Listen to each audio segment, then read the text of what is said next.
আমার পা আটকে গেল। রবি ভাইয়ের মুখ দেখতেই আমার অন্তরস্থলে সেই দলা পাকানো গোমট ভয়টা উতলে উঠল। মধ্য দুপুরে নীরব রাস্তা, আশেপাশে কুকুরের আনাগোনাটাও নেই। কুকুররাও যেন তখন বিশ্রামে আছেন। এই মধ্য দুপুরে আমার সাথে কিছু হলে কেউ কি টের পাবে? 10 মাস আগের দেওয়া সেই ঠুনকো হুমকি কি কেমন কিছু শব্দ? আমার বুক ভয়ে ঢিপ ঢিপ করছে, গলা শুকিয়ে এসেছে। অসাড় পা গুলো মনের জোর দিয়ে টানার চেষ্টা করলাম। আমাকে এখন ওই বাড়ি যেতে হবে। পা বাড়াতেই হিন হিনে স্বরে আমার শরীর জমে গেল। কানন রানী যে, কতদিন পর দেখা! এতদিন পর দেখা হলো, আর এখন ওই ফুরুত করে পালাচ্ছ? আমি পেছনে তাকালাম না, আর ভয় গাঢ় হলো। আমি তাদের পাত্তা না দিয়ে আবারও যেতে ধরলে রবি ভাই ঠিক এসে আমার সামনে দাঁড়ালেন। সেই কুৎসিত চাহনি, সেই উগ্র হাসি। 10 মাস আগে এই মানুষটির হুমকির কারণে বাবা যার পর নাই অসহায়ের মতো আমাকে বিয়ে দিতে বাধ্য হন। পুলিশের ধারে যখন রবি ভাইয়ের অভিযোগ করতে যান, পুলিশ পান চিবাতে চিবাতে বলেন, আমি বুঝেছি যা হচ্ছে অন্যায়। আমি চাইলে রবির কলার ধরতে পারি, কিন্তু রবি কার আন্ডারে কাজ করেন জানেন তো? মেয়র। মেয়রের এক ফোন আর আমার ট্রান্সফার খাগড়াছড়ি। তাই আমি ওর কলার কেন লোমেও হাত দিতে পারবো না। বাবা হতাশ হয়ে বাড়ি ফিরেছিলেন। রবি ভাই নাকি আমাকে ভালোবাসতেন। আচ্ছা, ভালোবাসা মানে ভয় দেখানো, বিচ্ছিরি বিচ্ছিরি কথা বলা, যে কুৎসিত ইঙ্গিত তিনি করতেন, আমার গা গুলিয়ে আসতো। রবি ভাইয়ের চোখে সেই বিশ্রী চাহনিকে আমি ঘৃণা করতাম। হয়তো ওনার কারণেই আমার সাহেবকেও এতটা ভয় করতাম। তিনি যখন আমাকে ছুতেন আমি গুটিয়ে থাকতাম।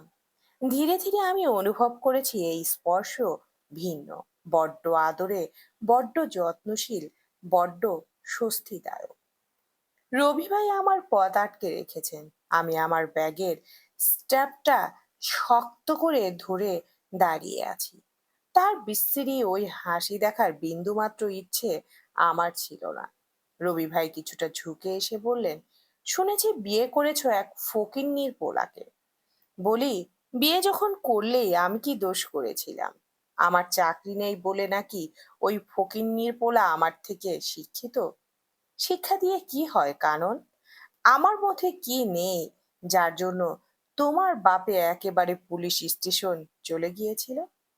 ফকিন্নির পোলা কি আমার থেকে সুখে রেখেছে? আমি তার কোনো কথার উত্তর দিলাম না। আমার কণ্ঠ কাঁপছে, মুখ থেকে কথা বেরোচ্ছে না। তবুও সেই ভয়কে প্রকাশ না করে আমি বললাম, রবি ভাই, আমার পথ ছাড়ুন। বিয়ের পর তুমি আরো অনেক সুন্দর হয়ে গেছো কানন। এত সৌন্দর্যের রহস্য কি? ওই ফকিন্নির পোলা দেখি সেই পানি ঢালছে কসলা কসলি করে, নাকি রাতে খুব। ওর থেকে দ্বিগুণ সুখ আমি দিতাম। আমি গা শিউরে উঠলো। রাগে আমার গা রিরি করতে লাগলো। কান জ্বলে যাচ্ছে, তার দিকে না তাকিয়েই বললাম, মুখ সামলে কথা বলুন রবি ভাই। আমার সাহেব আপনার মতো জঘন্য নন। রবি ভাই অট্টহাসিতে ফেটে পড়লেন। তার কুৎসিত হাতে আমাকে ছুঁতে চাইলেন। আমি দু কদম পিছিয়ে নিজেকে গুটিয়ে নিলাম। তিনি আমার এমন প্রত্যাখ্যানে তাচ্ছিল্য ভরে হাসলেন। অতঃপর ঝুঁকে এলেন আমার সামনে। ফিসফিস করে এমন একটা জঘন্য কুৎসিত কথা বললেন যে আমার গা গুলিয়ে উঠল, লোম দাঁড়িয়ে গেল। আমি নিজেকে সামলাতে পারলাম না। পেটে নাড়ি পেঁচিয়ে এলো। মুখ ভরে রবি ভাইয়ের গায়ে বমি করে দিলাম। রবি ভাই একেবারে অপ্রস্তুত হয়ে গেলেন, সরে দাঁড়ালেন আমার থেকে। সাথে সাথে বিচ্ছিরি ভাবে বললেন, শাহ, বমি করার জায়গা পাস না? আমি আরো গলগলিয়ে বমি করলাম। দেখলাম তিনি বিরক্ত হয়ে সাঙ্গপাঙ্গ নিয়ে কেটে পড়লেন। অথচ এখানে আমার সাহেব হলে তিনি এক বিন্দুও নড়তেন না। সে মুখে হয়তো বিরসতা থাকতো, কিন্তু আমার মাথায় পানি ঢালতে ঢালতে বলতেন, একেই চিমচা শরীর, তার উপর থেকে খাওয়া দাওয়ায় নকটামি, পাখির মতো শরীর বানিয়ে উড়ে যাবার ধান্দা। বারবার বলি, খাওয়া দাওয়ায় যেন অনীহা না হয়। যত সব নোংরা জিনিস খাবে আর পেট খারাপ করবে। আমার কথা কি শোনা হবে? সব ঘুরে ফিরে অপুষ্টই জোটে আমার কপালে। যন্ত্রণা যত্ত সব। সাহেবের যুক্তিহীন বকা চলমান থাকতো, সেই সাথে আর তার আদুরে হাত আমাকে সামলে নিতেন খুব যত্ন করে। এখন তিনি নেই, তাই নিজেকে নিজেই সামলালাম খুব কষ্টে। ব্যাগের থেকে পানির বোতল বের করে মাথায় মুখে পানি দিলাম। মুখ পরিষ্কার করে দীর্ঘ সময় বসে রইলাম এক দোকানের কোনায়। শরীরটা যখন চলার মতো হলো, তখন আমি পা বাড়ালাম বাড়ির দিকে। বমি করার জন্য শরীরটা প্রচন্ড দুর্বল হয়ে গিয়েছিল। বাড়ি ফিরে দেখলাম মা বসে আছেন দরজার কাছে। আমাকে আসতে দেখে তিনি চিন্তিত মুখে বললেন, এত দেরি বৌমা? কয়টা বাজে দেখেছো? তুমি জানো না আজকে মিষ্টিকে দেখতে আসবে? সেদিন মিষ্টি আপুকে দেখতে আসার কথা ছিল। রাতে চুপি মা আর খালার পরিকল্পনাতে আমাকেও জুটালেন। মিষ্টি আপুর ফাইনাল পরীক্ষা তখনও শেষ হয়নি। তবুও মা পাত্রপক্ষকে বাড়ি ডেকেছেন। পছন্দ হলে পাকাপাকি করে রাখবেন। সাহেব জানেন না কিছু। আমি সেদিন প্রায় 1.5 ঘন্টা দেরিতে এসেছিলাম।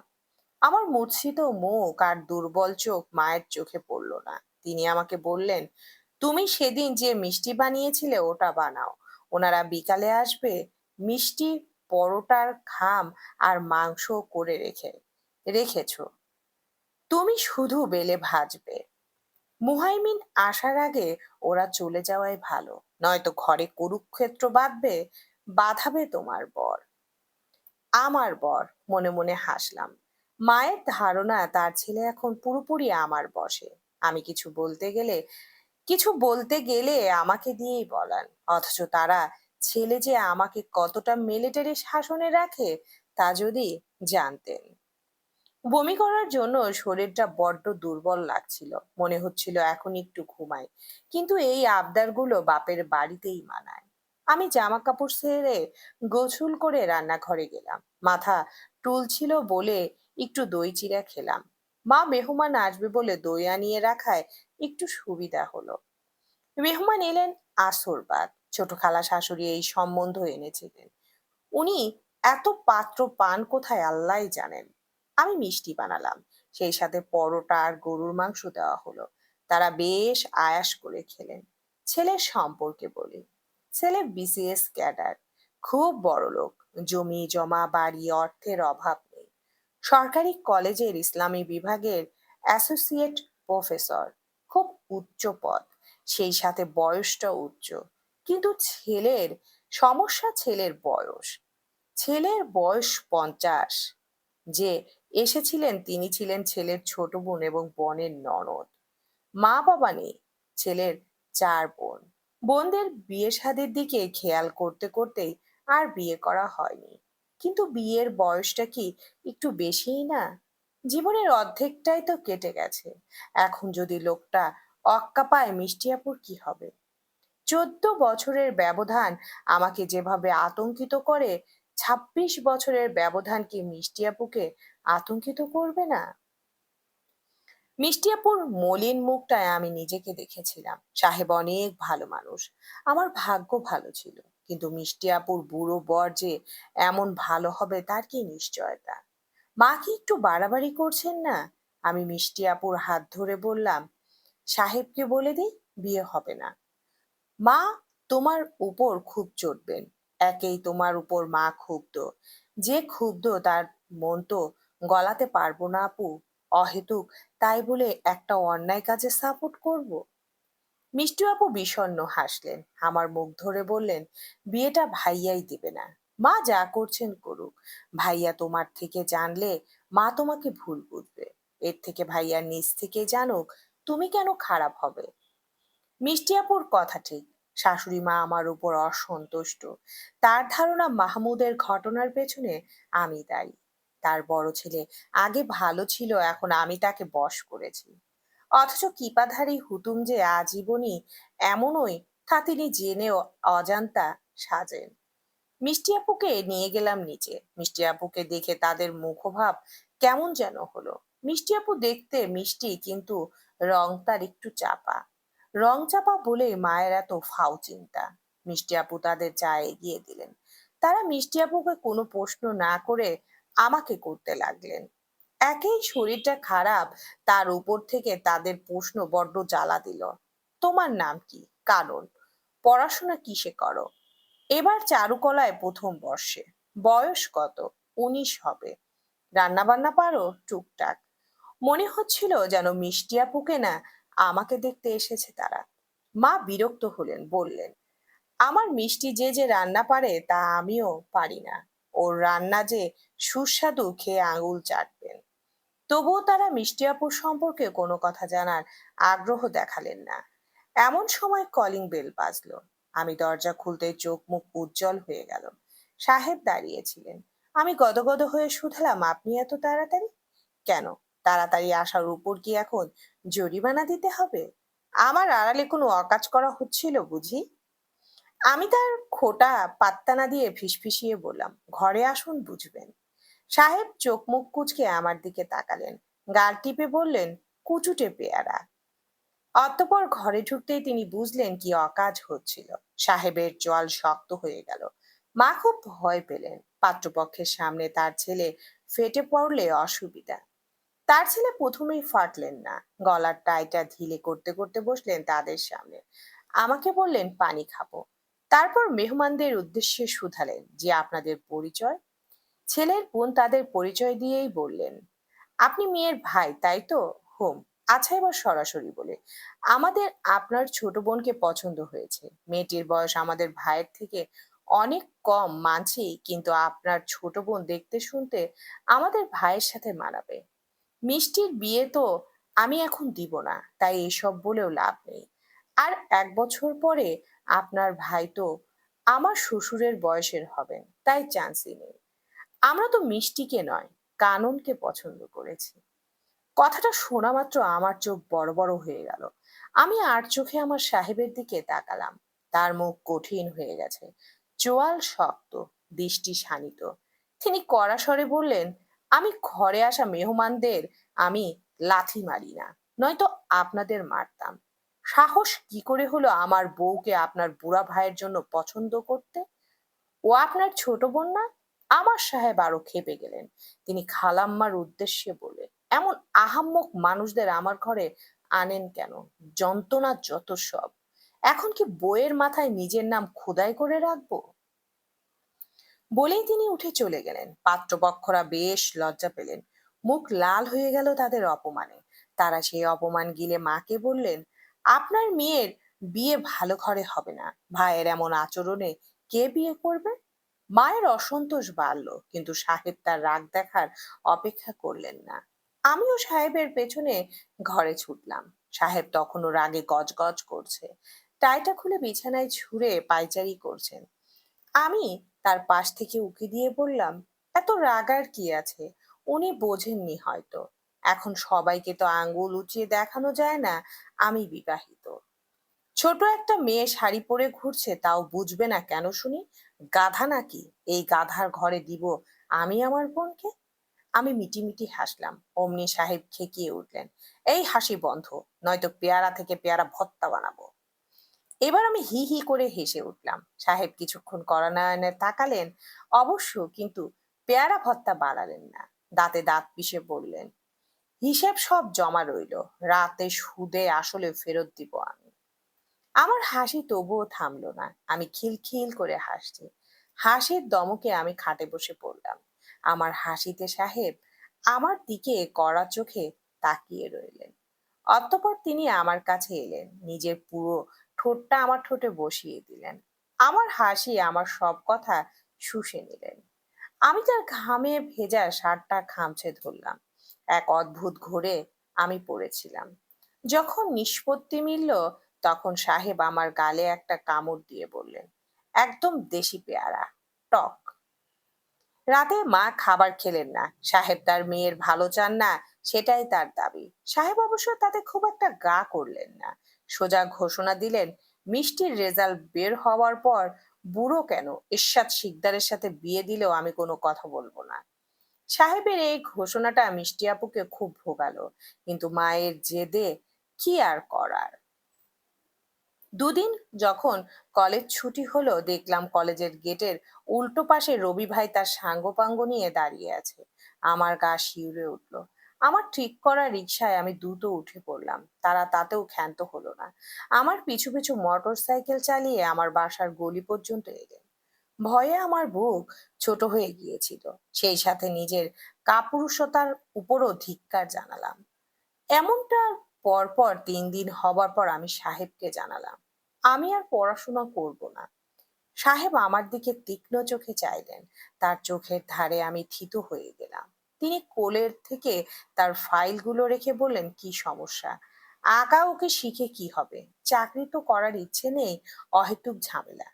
আমি ঘর আর পড়াশোনা একসাথে করতে পারবো না, কষ্ট হয়। সেদিনও মাথা ঘুরছিল। এই রোদে ক্লাস করে এসে খুব ক্লান্ত লাগে।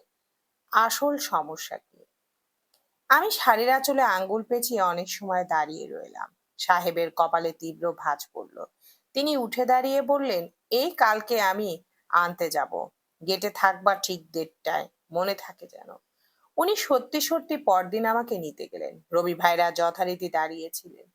আমি বের হয়ে সাহেবের শার্টের হাতা ধরে টেনে টেনে ধরলাম। খুব আস্তে বললাম, ওনারা প্রতিদিন আমাকে ফলো করে। সাহেবের চোখজোড়া মুহূর্তেই যেন জ্বলে উঠল।